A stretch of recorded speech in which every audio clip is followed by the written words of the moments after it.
नवोदय विद्यालय की ओर से विभिन्न पदों पर भर्तियां निकल के आई हैं और ये सभी भर्तियां नॉन टीचिंग पोस्ट के लिए हैं।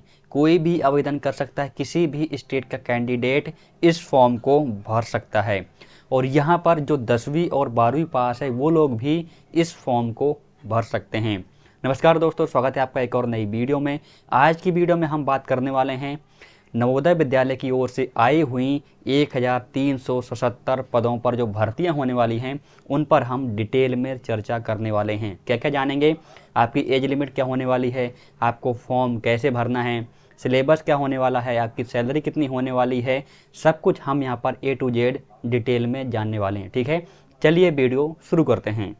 आपके सामने ओपन है नवोदय विद्यालय की ओर से आया हुआ official notification recruitment drive 2024 non teaching post है और यहाँ पर इन्होंने शुरू में ही बता दिया है कि इनके पास कितने पद खाली हैं और इन्हीं पदों के लिए यहाँ पर भर्तियाँ निकल के आई हैं।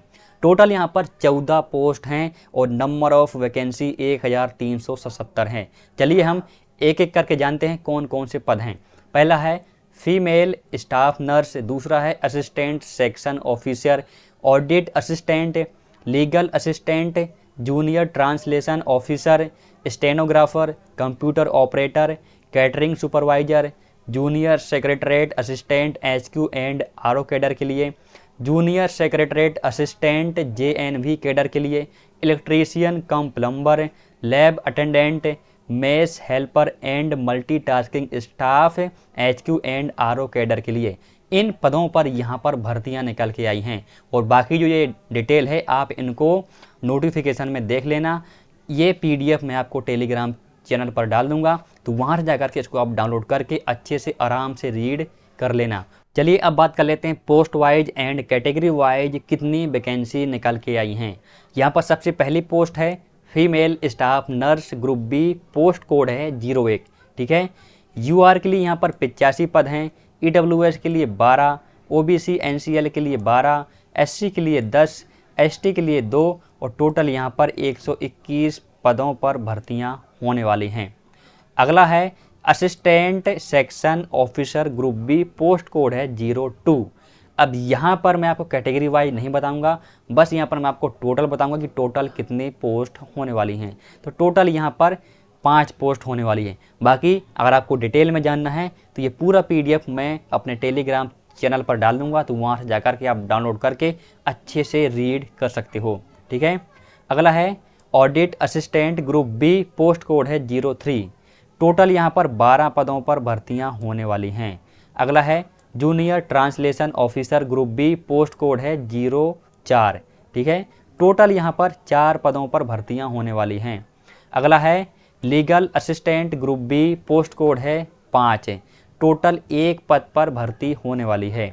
अगला है stenographer group C, post code है 06। टोटल 23 पदों पर भर्तियाँ होने वाली हैं। Computer operator group C, post code 07। Total 2 पदों पर भर्तियां होंगी। Catering supervisor group C, post code है 08। टोटल 78 पदों पर भर्तियां होने वाली हैं। ठीक है, junior secretariat assistant group C, headquarter RO cadre, post code है 09। टोटल 21 पदों पर भर्तियां होने वाली हैं। अगला है junior secretariat assistant group C, JNV cadre, post code है 10। टोटल यहाँ पर 360 पदों पर भर्तियां होने वाली हैं। सोच रहे हो ना आप, 360 पद। Electrician cum plumber group C, post code है 11। टोटल 128 पदों पर भर्तियां होने वाली हैं। ठीक है, अगला है lab attendant group C, post code है 12। टोटल 161 पदों पर भर्तियां होने वाली है। Mess helper group C, post code है 13। अब यहाँ पर नंबर टूटने वाला है, 442 पदों पर भर्तियां होने वाली हैं। Multitasking staff group C, headquarter RO cadre, post code है 14। टोटल 19 पदों के लिए यहाँ पर भर्तियां निकल के आई हैं। चलिए अब बात कर लेते हैं पोस्ट एंड एलिजिबिलिटी क्राइटेरिया के बारे में। किस पोस्ट के लिए क्या क्वालिफिकेशन है, क्या पे स्केल है, क्या एज लिमिट होने वाली है। तो यहाँ पर सबसे पहली पोस्ट है female staff nurse, pay level 7 और age limit up to 35 years. ठीक है, क्वालिफिकेशन बीएससी मांगा है वो भी रेगुलर में, और आपके पास यहाँ पर एक्सपीरियंस होना चाहिए हॉस्पिटल में। यदि आप काम कर रहे होंगे तो आपको यहाँ पर एक्सपीरियंस मांगा गया है। उसके साथ ही यहाँ पर working knowledge of Hindi, regional language and English, इसका भी यहाँ पर आपके पास नॉलेज होना चाहिए। अगली पोस्ट है असिस्टेंट सेक्शन ऑफिसर एएसओ के लिए, पे लेवल 6 है, age limit between 23 and 33 years. ठीक है, क्वालिफिकेशन क्या है, बैचलर डिग्री होनी चाहिए आपके पास और 3 साल का एक्सपीरियंस मांगा गया है। ठीक है, अगला है ऑडिट असिस्टेंट, पे लेवल क्या है 6 है, एज लिमिट क्या है बिटवीन 18 एंड 33 ईयर, इसेंशियल। ठीक है, क्वालिफिकेशन क्या मांगी है, बीकॉम मांगा गया है और आपके पास 3 साल का एक्सपीरियंस भी होना चाहिए। ठीक है, हाँ आगे बढ़ते हैं। जूनियर ट्रांसलेशन ऑफिसर, पे लेवल क्या है 6, नॉट एक्सीडिंग 32 ईयर्स, 32 साल से ज़्यादा आपकी उम्र नहीं होनी चाहिए। क्या क्या मांगा है, मास्टर डिग्री मांगी है, इसको आप एक बार अच्छे से रीड जरूर कर लेना। ठीक है, उसके साथ ही यहाँ पर आपसे एक्सपीरियंस भी मांगा गया है। ठीक है, ये बहुत मायने रखता है। अगला है लीगल असिस्टेंट, यहाँ पर पे लेवल क्या है 6, एज लिमिट क्या है बिटवीन 23 एंड 35 वर्ष। ठीक है, क्वालिफिकेशन क्या है, degree in law from recognised university और आपके पास 3 साल का एक्सपीरियंस भी होना चाहिए। ठीक है, उसके साथ ही यहाँ पर आपसे मांगा है working knowledge of computer operation and working knowledge of Hindi and English, इस चीज़ का भी आपके पास नॉलेज होना चाहिए इस पोस्ट के लिए। ठीक है, अगला है स्टेनोग्राफर, स्टेनोग्राफर पे लेवल क्या है 7 और एज लिमिट क्या है बिटवीन 18 एंड 27 ईयर। क्वालिफिकेशन क्या है, अब यहाँ पर 12th पास मांगा गया है। यहाँ पर आप सभी के लिए अच्छी खुशखबरी है कि 12th पास मांगा गया है, उसके साथ ही आपको यहाँ पर शॉर्ट हैंड होना चाहिए और यहाँ पर स्किल टेस्ट होगा।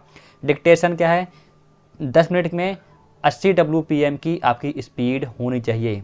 ट्रांसक्रिप्शन 50 मिनट में इंग्लिश के लिए क्या है और 60 मिनट में हिंदी के लिए। ठीक है, ऑन कंप्यूटर यहाँ पर आपका स्किल टेस्ट होने वाला है, तो आपकी स्पीड अच्छी होगी तब जा कर के आप इस एग्ज़ाम को निकाल पाओगे। ठीक है, ये क्वालिफिकेशन है इन सभी की।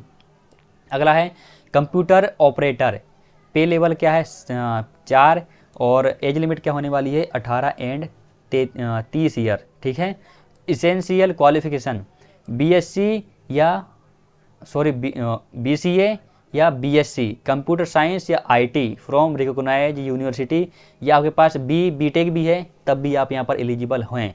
चाहे आपके पास BCA हो या BSc या या BTech, इनमें से कोई भी एक डिग्री है तो आप यहाँ पर एलिजिबल हैं इस पोस्ट के लिए। यहाँ पर आपसे से कोई भी किसी भी तरह का एक्सपीरियंस नहीं मांगा है इस पोस्ट के लिए। ठीक है, अगला है कैटरिंग सुपरवाइजर, इसमें पे लेवल क्या है 4 और एज लिमिट क्या है अप टू 35 ईयर। क्वालिफिकेशन क्या है, bachelor degree in hotel management, ध्यान रखना है bachelor degree hotel and management में होनी चाहिए। और क्या मांगा है, तो आपका यहाँ पर मांगा है 10 year service in defence services of regular establishment for x super service man only. ठीक है, तो यहाँ पर आपके लिए एक बेनिफिट भी है। चलिए अगला बात कर लेते हैं जूनियर सेक्रेटरीट असिस्टेंट, तो यहाँ पर पे लेवल 2 है और बिटवीन एज लिमिट क्या है 18 टू 27 ईयर।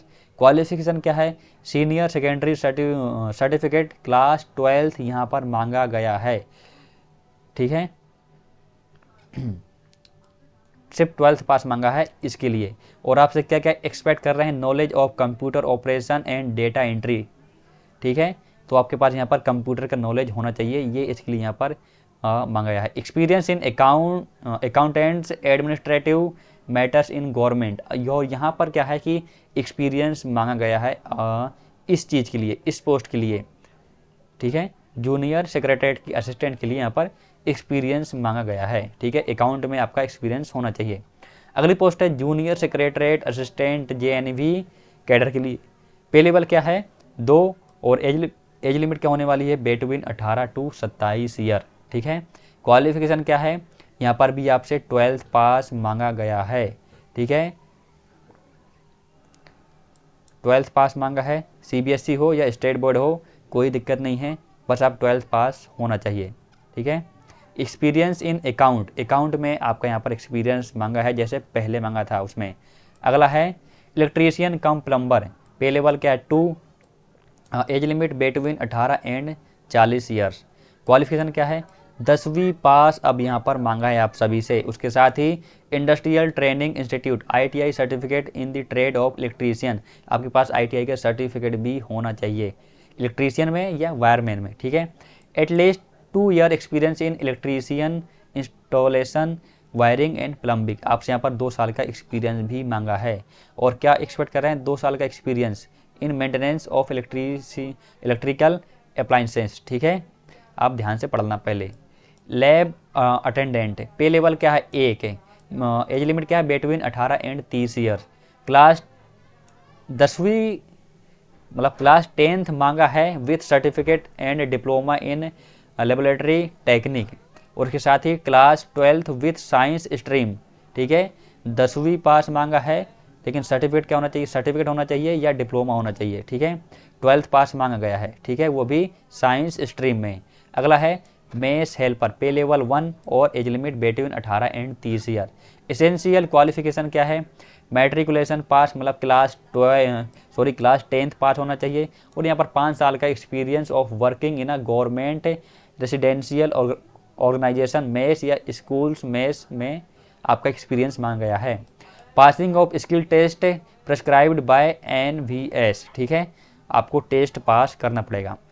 अगला है मल्टीटास्किंग स्टाफ, पे लेवल क्या है 1, एज लिमिट क्या है बिटवीन 18 एंड 30 ईयर्स, ठीक है। एसेंशियल क्वालिफिकेशन 10वीं पास यहाँ पर आप सभी से मांगा गया है, और यहाँ पर कोई भी आपसे किसी भी तरह का एक्सपीरियंस नहीं मांगा है।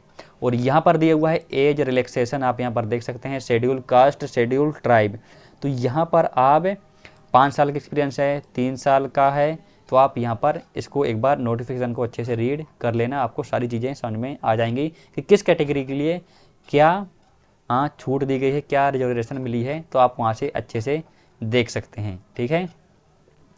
चलिए अब बात कर लेते हैं कि जो आपका एग्ज़ाम होने वाला है उसमें सिलेक्शन कैसे होने वाला है। तो यहाँ पर आपका परीक्षा होगी, कंप्यूटर बेस्ड परीक्षा होगी, उसके बाद आपका इंटरव्यू होगा, और जो आपकी परीक्षा होने वाली है इन सिटी में होने वाली है। ये सिटी का नाम है, ये स्टेट का नाम है, सिटी एंड स्टेट। तो आप देख सकते हैं यहाँ पर बहुत सारी सिटी हैं, तो आप देख सकते हैं आप का जिस भी सिटी से हैं आप, वहाँ से यदि आप फॉर्म भरते हो तो उम्मीद है कि उसी सिटी में ही आपको यहाँ पर सेंटर मिल जाए, ठीक है। हाँ, चलिए अब बात कर लेते हैं सिलेबस के बारे में कि सिलेबस क्या होने वाला है, ठीक है। तो यहाँ पर जो पहली पोस्ट है फीमेल स्टाफ नर्स के लिए, मतलब अलग अलग पोस्ट के लिए यहाँ पर भी अलग अलग सिलेबस होने वाला है। क्या मांगा है, reasoning ability, general awareness and current affair, language competency test, general English and general Hindi, 10 marks each subject, ठीक है। तो आप यहाँ पर देख सकते हैं number of question, total marks और कितना समय दिया जाएगा, 2.5 घंटे का टाइम दिया जाएगा। तो यहाँ पर सब्जेक्ट नॉलेज भी आपसे मांगा गया है, टोटल 120 प्रश्न आएंगे, और हर एक प्रश्न के लिए 1 नंबर रहेगा, ठीक है। 120 क्वेश्चन आएंगे और 120 मार्क्स रहेंगे, और 2.5 घंटे का आपको समय दिया जाएगा। सभी के लिए यहाँ पर अलग अलग सिलेबस है, तो आप एक बार यहाँ पर अच्छे से चेक कर लेना। सभी के यहाँ पर क्वेश्चन भी अलग अलग होने वाले हैं। और यहाँ पर मैं आपको बताना चाहूँगा कि यहाँ पर माइनस मार्किंग भी है, 1/4 माइनस मार्किंग है, तो आप ध्यान से पेपर करना। यदि आप गलत कर देते हो तो आपका 1/4 यहाँ पर मार्क्स कटने वाले हैं, ठीक है। यहाँ पर सारी चीज़ें मैंने आपको डिस्कस कर दी हैं। तो ये सिलेबस है, आप एक बार सबसे पहले नोटिफिकेशन को अच्छे से रीड करना, तब जा कर के आपको फॉर्म भरना है। और फॉर्म कहाँ से भरना है, navodaya.government.in ये इनकी वेबसाइट है, यहीं से ही आपको सारी चीज़ें भरनी हैं। और अच्छे से आपको फॉर्म भरना है, आपका जो मोबाइल नंबर होगा, बेसिक डिटेल होंगी, सब कुछ अच्छे से भरना है। और अभी यहाँ पर आपकी apply date and last date नहीं आई है, बहुत जल्द आने वाली है, तो आपको वेट करना है। अभी आपके पास समय है, तो जब तक आप इसको नोटिफिकेशन को अच्छे से पढ़ लेना, ठीक है। अब यहाँ पर क्या है, फीस बताई गई है कि किस पोस्ट के लिए कितनी फ़ीस होने वाली है। देखिए पहली पोस्ट है फीमेल स्टाफ नर्स के लिए, एप्लीकेशन फ़ीस क्या है 1000 रुपये, और प्रोसेसिंग फ़ीस क्या है 500 रुपये, टोटल 1500 रुपये फ़ीस किसके लिए है, जनरल, EWS, OBC के लिए यहाँ पर टोटल 1500 रुपये की फ़ीस देनी पड़ेगी, ठीक है। तो आप देख लेना अच्छे से। SC ST PWD इसके लिए यहाँ पर सिर्फ प्रोसेसिंग फ़ीस मांगी है और फीस क्या है, 500 रुपये की फ़ीस है। ठीक है, SC ST वालों के लिए बेनिफिट है। और बाकी जो अलग अलग पोस्ट हैं इनके लिए तो यहाँ पर भी क्या है, 1000 रुपये फ़ीस है जनरल, OBC, EWS के लिए। और जो SC ST और PWBD के लिए हैं उसके लिए यहाँ पर 500 रुपये फ़ीस है। ठीक है, तो यहाँ पर आप सभी को छूट दी गई है। ठीक है, तो मैंने यहाँ पर सारी चीज़ें आपको डिस्कस कर दी हैं। अभी लास्ट डेट नहीं आई है और ना ही अभी अप्लाई डेट आई है, तो बहुत जल्द ही ये डेट आने वाली हैं। तो तब तक आपको करना क्या है, आपको यहाँ पर अच्छे से पहले नोटिफिकेशन पढ़ना है, तब जा कर के आपको यहाँ पर फॉर्म की डेट जब आएगी तो आपको फॉर्म भरना है। ठीक है, चलिए मिलते हैं अगली वीडियो में। बहुत बहुत धन्यवाद। यदि अभी तक आपने हमारे चैनल को सब्सक्राइब नहीं किया है तो प्लीज़ सब्सक्राइब करिए और बेल आइकन को जरूर क्लिक कर देना। बहुत बहुत धन्यवाद।